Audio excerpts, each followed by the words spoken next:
Hey guys, it's Keegan with Technologies, and today we're going to be taking a look into the differences between digital surface models and digital terrain models. Without further ado, let's check it out. So what are DSMs and DTMs? Well, they are the different types of topographic digital models that are created to describe the surface of whatever it is you're mapping or creating a topographic survey for. Some of the areas that this is going to be used in is civil engineering, flood risk management, environmental studies, as well as archaeological studies.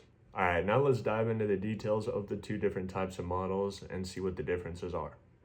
All right, so let's get into digital surface models first. Now, the example that I like to use for this is a house that has a blanket over it, a very fine, thin blanket, all right, that can fit all the details of this house. Okay, so imagine this blanket gets laid over this entire house, all the way over the edges and back down. All right, this would be our digital surface model for the house. Now we would only be able to gather up to the highest point on the house as well as the lowest point on the surface around it, but we would not be able to gather any information of anything below the house. All right, anything right here would be off limits since we can only gather up to the highest point on the house. We can't do anything to observe what is below the house. All right, so it's the same thing when we're capturing images with drones. Imagine that each picture that you take is a blanket that is getting cast over whatever object is in the way of the terrain below it. All right, so for this example, let's use a forest, all right? Mind the arrow-looking trees, okay? But imagine this is a forest that we're mapping, okay? If I were to fly my drone over to create a DSM, and I take pictures of this forest all the way along, I won't be able to gather any information below the trees, all right? I'd only be able to see the highest points on top as well as the sides, but I would not be able to see through the tree and gather any information on what is below it. Now this is just from top-down point of view, okay, bird's eye view. So this will only gather information above the bare surface of the earth. All right, so it will include both natural and man-made features. Now, let's switch it over to digital terrain models so we can see what that would look like.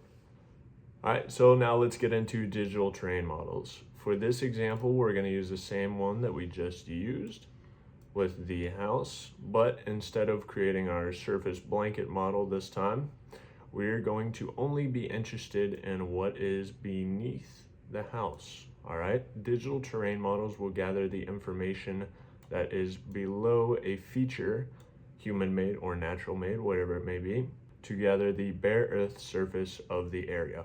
So for this example, we will only be gathering information on the bare surface of the earth all the way through the house and around. Okay, so now we have information on the bare earth surface below this house as well as the surrounding areas. Okay, now let's switch it over to the other example that we used of gathering information in a forest. So let's say we're creating a digital terrain model with a drone. So by using either LiDAR or other types of sensors, we will be able to gather information below the treetops this time. So we'll be able to create this digital terrain model of what the Earth's surface looks like just below these trees. So instead of only having information on the highest points this time, we are going to completely go through them and gather the information of the ground surface below, allowing us to better understand the geography and topography of the surrounding areas. So the differences between DSMs and DTMs basically comes down to this. Our DSMs, once again, are only going to be able to capture our highest point, as well as creating the blanket example that we have. But we will be unable to gather any of the bare earth surface information below whatever feature it is, man-made or natural. Now with our digital terrain models, we are going to be able to capture the bare earth surface information, whether it be through sensors, LiDAR, etc. We are going to be able to capture this data right here. So once again, using DTMs, we will be ignoring land features such as trees and houses, both man-made and natural.